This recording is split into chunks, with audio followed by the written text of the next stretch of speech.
Hello everyone, welcome to my channel Shilpa's daily life. আমার এই নতুন ব্লগে তোমাদেরকে জানাই অনেক অনেক ওয়েলকাম আর অনেক অনেক ভালোবাসা। তো সকাল সকাল উঠে কিন্তু চা খেয়ে নিয়েছি, একবারে স্নান টান করে রেডি হয়ে নিয়েছি। এখন চলে যাব আমি আমার বাবার বাড়িতে। তো কালকে যাওয়ার কথা ছিল বিকেলের দিকে, কালকে আজ গেলাম না, যেহেতু ওয়েদারটা একটু খারাপ ছিল। তাই আজকে সকাল সকাল রেডি হয়ে নিয়েছি, বাপি গিয়ে দিয়ে আসবে আমাকে। আর এখানে দেখো বাবার বাড়িতে আমি চলেও এসেছি। আর একটু সিঙ্গারা কিনে নিয়ে এসেছিলাম, মা এখানে আলু ভাজা বানিয়েছিল, একটু পেঁয়াজ কুচিয়ে মুড়ি খেয়ে নিচ্ছি। যেহেতু আমি অনেকটা সকালে চলে এসেছি, বোনও খেতে বসেছে, আমাকে চানাচুর দিচ্ছে। এই চানাচুরটা খেতে কিন্তু বেশ ভালো লাগে আমার। তো চলো ঝটাপট খেয়ে নিই। এখন প্রায় 10টার মতো বেজেই গেছে। খাওয়া দাওয়া করে তারপর আর সেরকম কোনো কাজ নেই, আর সাথে চাও নিয়ে নিয়েছি। তারপর দেখো এখানে কিন্তু আমি লেসন প্ল্যান বানাতে বসে গেছি, যেটার জন্যই আমার এখানে আসা। যেহেতু আমি অনেকটা সময় পাবো, রান্না বান্নার তো কোনো ঝামেলা এখানে আমার থাকে না। তোমার রান্না করবো, আমি খাবো, আর এই লেসন প্ল্যানগুলো বানাবো বলে সেই জন্য দেখো এখানে আমি বসে গেছি। যেহেতু অনেকটাই চাপ রয়েছে, জানি না কতটা কি বানাতে পারবো, তবুও বানানোর চেষ্টা করব, যদি 20-25টা হয় এই আর কি। তো আজকে দুপুরবেলা হয়েছিল মাংস, যেহেতু রবিবার আমাদের মাংস হয়, সেই জন্য এখানে মাংস হয়েছিল, পটল ভাজা আর শাক ভাজা।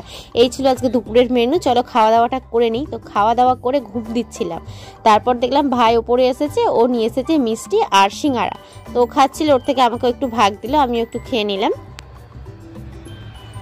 বিকেলের দিকে আমাকে দোকান থেকে এনে দিয়েছে এই যে একটা চিপসের প্যাকেট, বিঙ্গো তেরে মেরে। এটা খেতে কিন্তু আমি ভীষণই ভালোবাসি, সেই জন্য আর কি। এখানে আসলে সবসময় শুধু খাওয়া দাওয়া হতেই থাকে, মুখ চলতেই থাকে।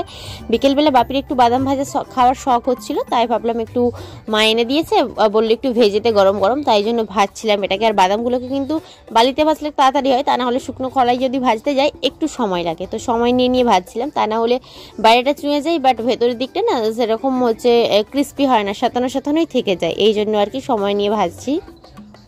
রাই বসে গেছি, এই যে এটাতে বাদাম নিয়েছি, যেহেতু গরম তাই জন্য গ্লাসে নিয়েছি, ওকে ছাড়িয়ে দেবো, ও খাবে। আর বাকিটা বাপিকে পাঠিয়ে দিলাম, আমরা দু একটা খেয়েছি, বাপি দোকানে আছে খাবে। আরও একটু ভালোভাবে ভাজলে কচমচ করতে তবে ভালো লাগছে, একটু সেতন সেতন লাগছে, আর প্রচন্ড গরম। দেখা যাক, ওকে ছাড়িয়ে দিই।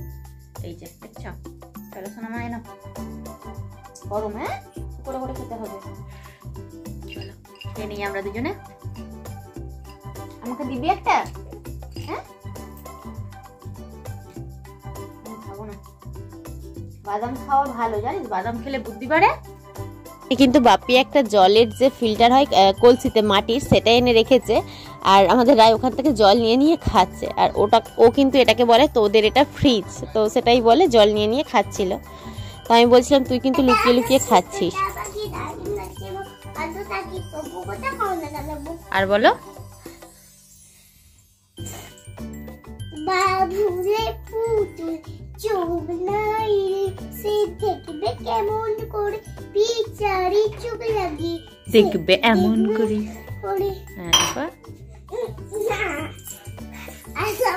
আর বল, বাবুলের পুতুলের পা নাই রে, তাই তো। তারপর মা চলে এসেছে দোকান থেকে, আর চা বানিয়ে ফেলেছে। খাড়ি দিয়ে আমরা চা খাচ্ছি সবাই মিলে, মা, ভাই, বোন, আমি, সাথে কিন্তু রায়ও রয়েছে। তো খাড়িটা খেতে বেশ ভালো লাগে চায়ের সাথে, তাই খাচ্ছি। তো চলো আজকের মতো ভিডিওটা আমি এখানেই শেষ করলাম। ভিডিওটি তোমাদের কেমন লাগলো জানিও, যদি ভালো লেগে থাকে লাইক করো, কমেন্ট করো, আর চ্যানেলটিকে সাবস্ক্রাইব করে আমার পাশে থেকো।